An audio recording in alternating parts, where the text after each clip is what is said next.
In preparing marketing students, you need to know how to evaluate choices.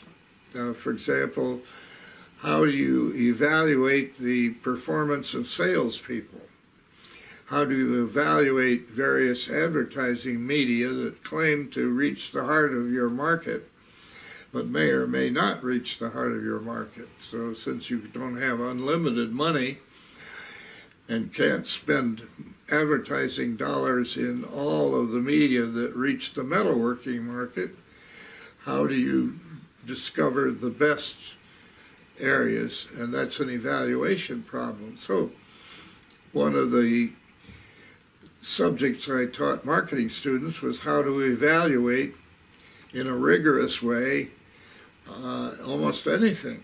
And in the course of that, I worked out a way to do it on a Friden calculator, and then a cousin of mine graduated from Oberlin having learned to program computers, and we hired her one summer to write this program in Fortran, and I went to the Engineers Club and took a course in Fortran, and pretty soon we were doing this evaluation of media on an IBM 1420 or some such computer.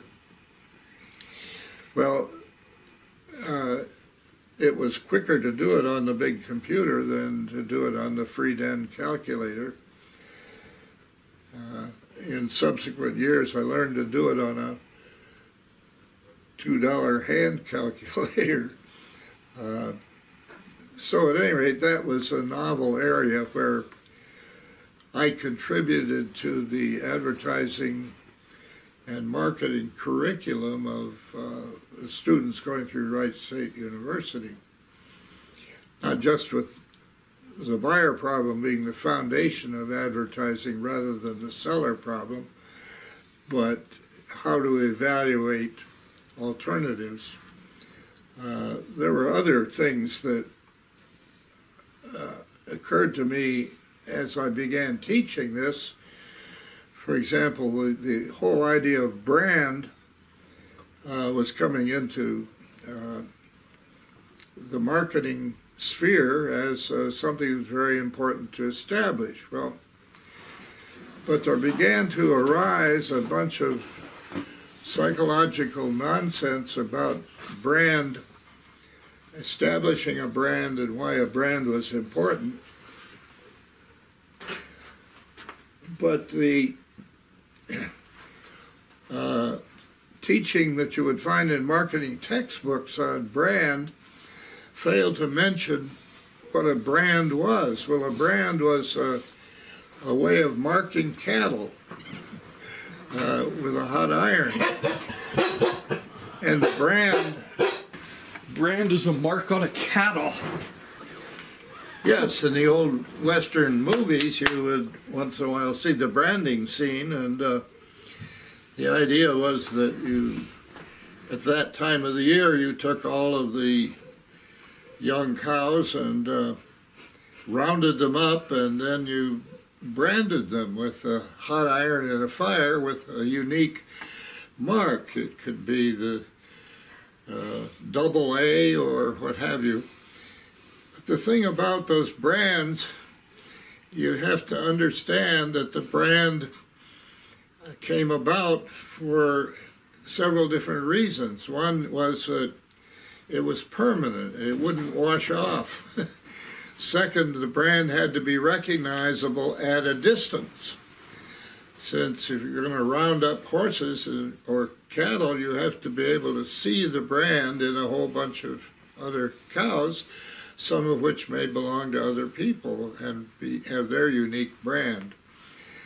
So the brand actually told people at a distance not only which were genuine cattle that you own versus other people's cattle, but it also told you that there was a certain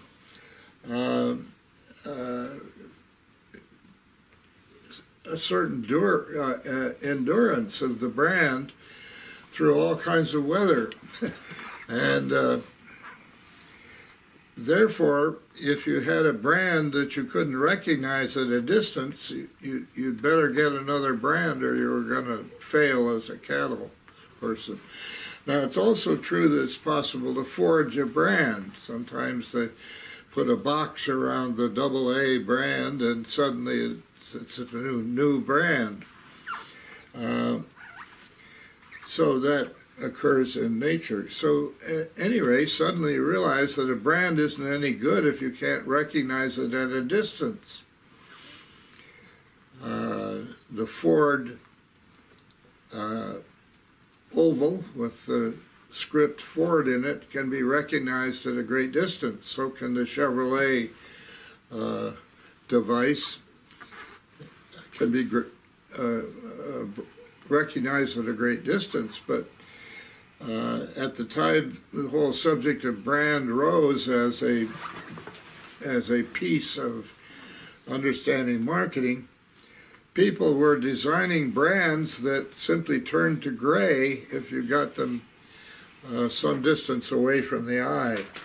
In other words, they weren't effective at all in terms of the long distance idea of the brand, and then they would change the brand because the owner got tired of it and hired a new graphic arts facility to come up with a new brand or trademark. At any rate, my teaching was designed to cut through what I regarded as hooey in advertising, myths. You know, there were a number of myths. Some of them are well known, such as subliminal advertising. It seemed to me that was a myth from the very beginning, and although many erudite papers appeared on it, it turned out to be just that, a myth.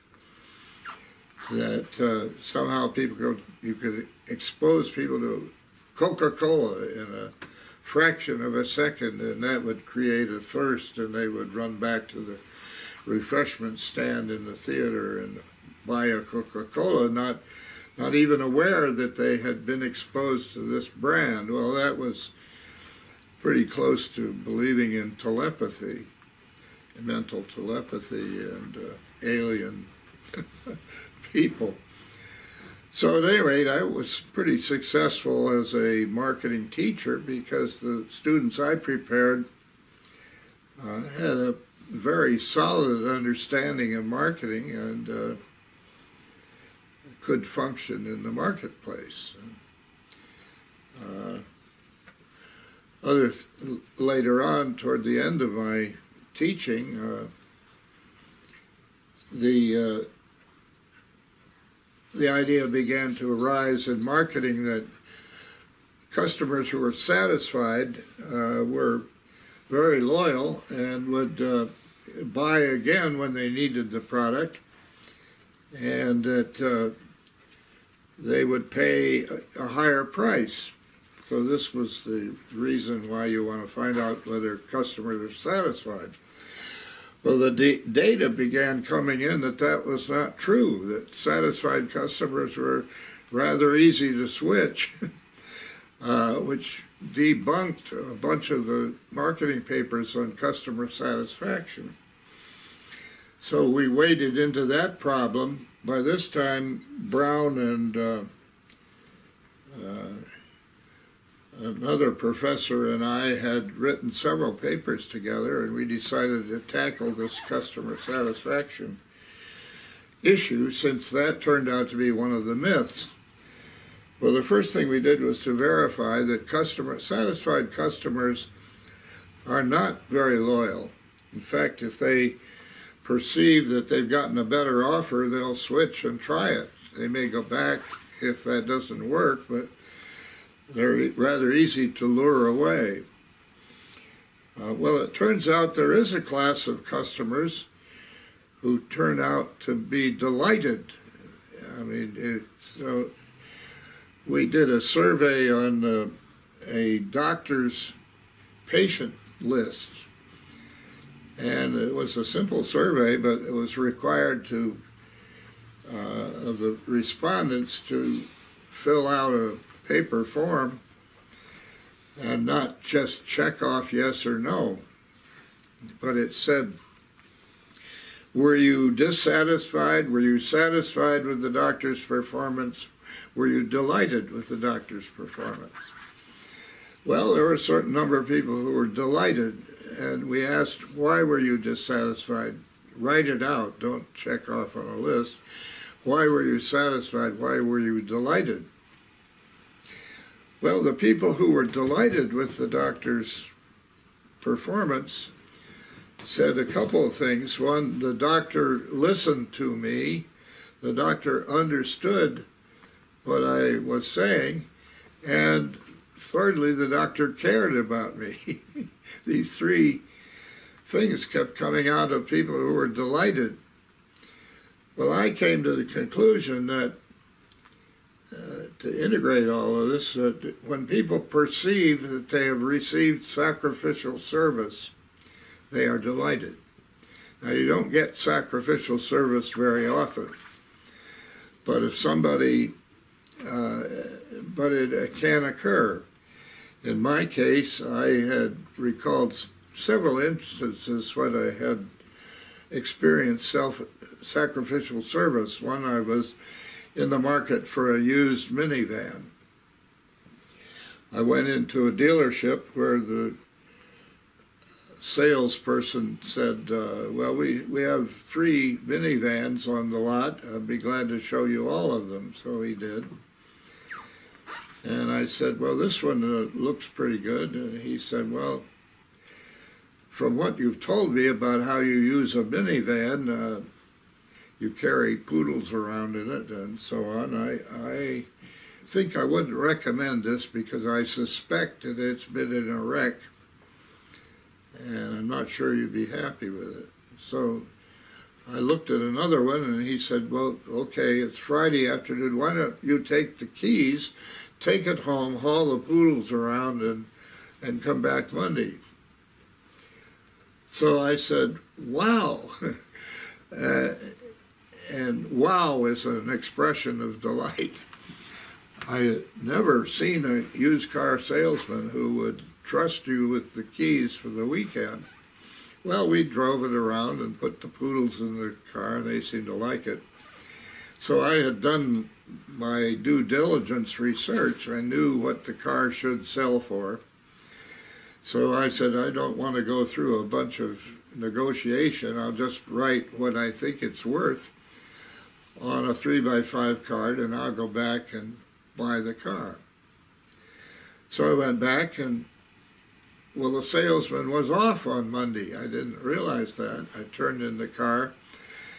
The person I turned it into said, I'm the sales manager. And I said, oh, in that case, here's my offer. And he looked at it for a little bit, and he said, sold. So I ended up with the car. Well, I wanted to know why this salesman trusted me to give me the keys, because to me that was going way beyond any expectation I had, and I was delighted. I hunted him down, and he said, well, when I went back to get the keys, I ran a quick credit check on you, and I discovered that you had lived in your house for a number of years, and that you had several children and were employed, and you looked like a person who would not run off to Florida with our car. So I decided that you would come back, and you did. To him it was no big deal, but to me it was delight. He had gone way beyond my expectations, and I was delighted.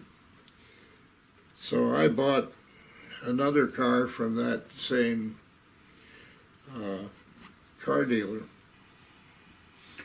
I find that I get these every time I pick up a prescription at Walmart. Yes. As soon as I get home, how was my service today? Questionnaires, and I get things like I get something from Amazon before I hardly have opened the package, let alone given a chance to try out the item Sure. I've bought. How is your satisfied are you with the item questionnaires on the mail? And Well, a good part of marketing has not moved beyond satisfaction. They don't understand delight. I find it more annoying than anything else. Absolutely. I don't answer those anymore. But the marketing research takes a few years to catch up with what real experts know. All right. You went from being an art graduate to being a marketing professor Yes. at the university. Yes. And it's from your experience with the caves, you also became from an art graduate, became a speleologist instructor Right. for graduate students at Western Kentucky, Yes. where you explain your expertise in all things caves, from geology to biology to speleogenesis. So Right. tell me about your how you were invited or became a instructor for the Western Kentucky University summer field courses. Well, I have described before my curiosity as a young child, as some person growing up. I have been curious about all things technical. And when I became interested in caves, I had to know how caves were made and how caves were developed and inhabited by animals and so on. And so I did a lot of reading, and at that time there were several theories on cave origin. William Morris Davis had one, and J. Harlan Bretz had another one, and Davis had a three-cycle theory, and two-cycle theory. Bretz had concocted a three-cycle theory of caves, and it just seemed to me that, and then I discovered that Alan Swinnerton, who was a chemistry professor at Antioch College, had written a paper on caves, and suddenly I realized that his whole basis was that caves are formed at or near the water table primarily, not deep down, although there are some caves formed down there. But he was the one who referenced a mining engineer's paper from the early 1900s about this zone of discharge. Rather than a water table, a flat tabletop, which you learned in all Geology 101, Swinnerton said this is a zone of discharge, and anywhere in this zone of discharge, the water will flow laterally to wherever the drain is, which made a lot of sense, and I began to then get interested in vertical shafts, and after having explored caves for a while, I began to develop my own ideas about what was necessary to understand caves. So if you're going to teach the general science of speleology, you need to equip students with certain tools so they can not only learn what has been already written, but learn for themselves based on an examination of the particular cave.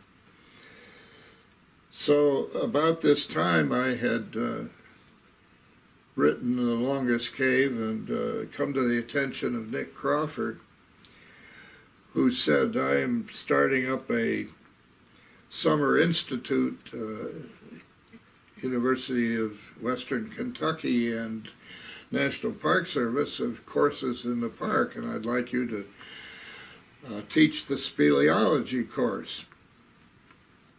So I said, yes. And that was the beginning of that.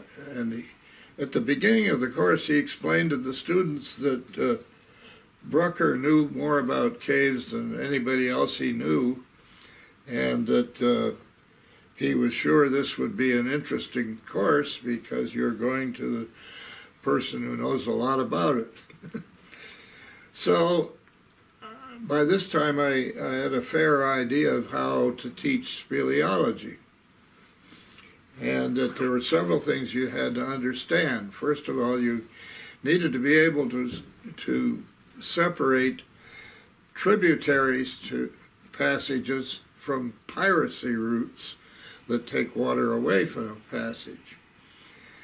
In other words, once we had learned to know which way the water flowed in a passage by reading the scallops, we could see that side passages coming in were either tributaries bringing water into the passage or piracy routes taking water away from or diverting water from the main passage. And both of those are found in passages in Crystal Cave. So you have to teach students how to read scallops as the first basis of science. And what you have to do is you have to teach them to recognize scallops in a new place. That is, you take them to one place where you show them how the scallops are. They have a high side, they have a shallow side, and the high side is always upstream. Well, then you take them to a place and verify that they can read the scallops and which way the water flowed, and you have them examine these scallops and explain to everybody how they know the water flowed that way. Well, then I took them to a place where the scallops point both ways. There aren't very many of those places, but suddenly people would shout out, oh, the water went this way, and oh, no, it went that way. And then I said, well, what are you going to do?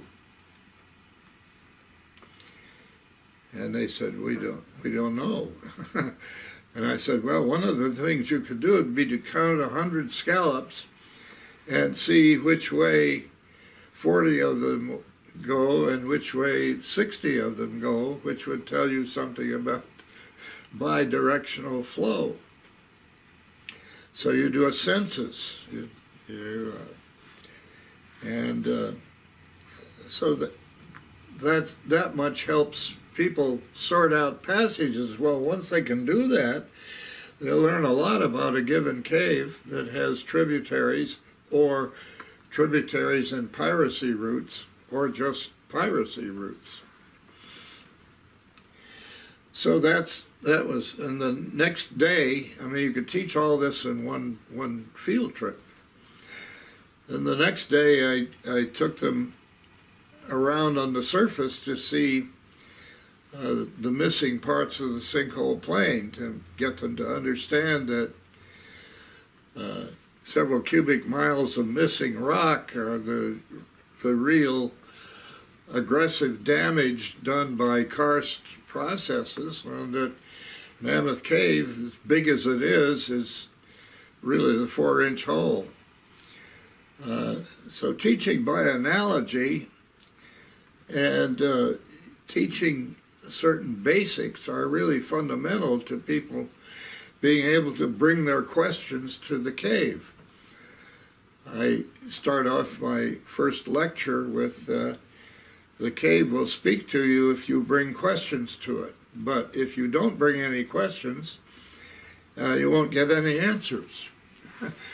If the cave remains a mysterious place, dark and gloomy and confusing, but don't bring any questions to it, it won't give you any answers back. Well, that's a fundamental science process.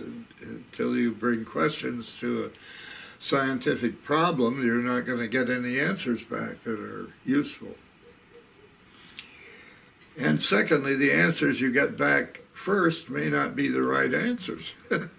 So you have to develop a skeptical orientation for scientists. If you're going to be a scientist, and that's what we're teaching in speleology, you need to teach skepticism. Well, by this time I well knew what Poulsen was doing in the biology aspect, and that caves are a limited resource area, and that's why it's a pretty good and fertile ground for studying biology. Cave biology deals with an environment that is limited in its variations. And that's why in a cave the diversity of species is pretty narrow compared to if you go out into the woods and stake out 1 meter and move all the leaves and count all the organisms there, you may find 100 or 200 organisms in this 1 square meter, but in a cave you might find only 5 or 6 species. So if you talk about diversity of cave biology, it simply means some caves have 5 or 6 species, and other caves have 15 species, but not hundreds. Well, this is an idea you need to get people to understand if you're now going to talk about predation sequences. How the cave crickets, which are modified from regular crickets that exist outdoors, they live on the ceiling. They deposit their eggs in the sand, and the beetles prey on the eggs, and so that you have an independent colony working. There are other variations on that. At the bottom of that food chain are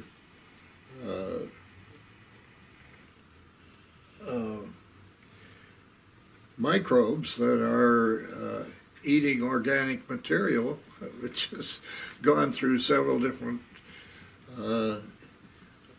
stages of decomposition, and yet these animals, which have very low energy levels themselves, live a long time because the end members, eyeless fish and eyeless crayfish, have very little energy demand compared to a surface variation of the same animal.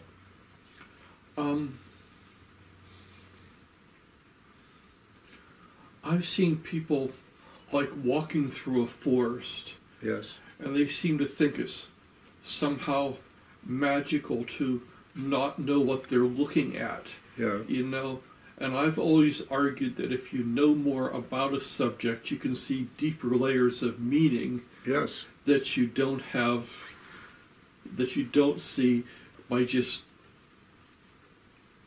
looking. The more knowledge doesn't detract from the beauty that you're seeing. It adds to it because you can see more levels of meaning and relationships in the process. Well, that's exactly right. But I had spent enough time with people like Tom Poulsen to understand a lot of what he was discovering. For example, on one trip with Tom Poulsen, he said, I need you to, I've got a stopwatch and I've found a bunch of beetles that are living under the cap rock. And he said, I've done this experiment many times in places where water comes into the cave, near entrances. So he said, I'm tracking how fast and how far beetles will travel, because they're always moving around looking for cricket eggs. So we went to this place under the cap rock, and he said, now I want you to follow this one beetle and put a toothpick in his path every 5 seconds. So he had a stopwatch, and he said, now, and you put the toothpick in, and then now, put the toothpick in. And then after he had run a minute or two of tracing this path, he took out a string and he measured around the toothpicks. So he ended up with the distance that that particular beetle had run. Well, I said, how does that relate to beetles that are closer to the entrance? And he says, oh, they're very fast. They'll go around a long track, while at the same time a beetle under the caprock will only move slowly. Why is that? I said, well, the energy available to the beetle who's out where all the cricket eggs are is much larger than the energy available to a cricket where there's scarce food, or to a beetle where there's a scarce food supply. So the only beetles that survive under scarce food supply are those best adapted to scarce food. And the beetles that use less energy are best able to adapt to low food. So that led to a term called dull, D-U-L-L, which describes a cave environment, which is dark, uniform, it is relatively uniform compared to the forest, low food, and low energy. So dull pretty well gives you an acronym to describe a particular place in a cave. Well, the lower the energy, the fewer the species you're going to find, and the more highly adapted are the species you will find. So there's a principle which is a good general science beginning for cavers to understand about cave animals. And that's, as I say, part of the general science course.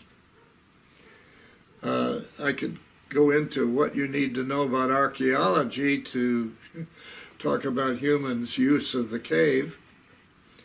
And again, there are places that the beginner can begin to understand how paleo people used caves and how they lighted their way, and how they did they live in the cave, or did they just stay there in bad weather?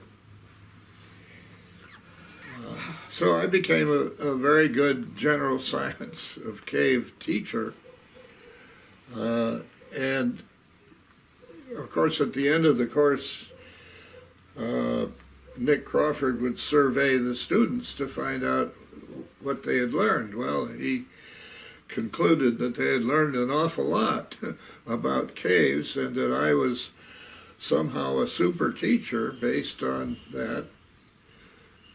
I had one teacher who took my course, and he compared my method of teaching with everything he had learned about teaching from textbooks and many years of teaching.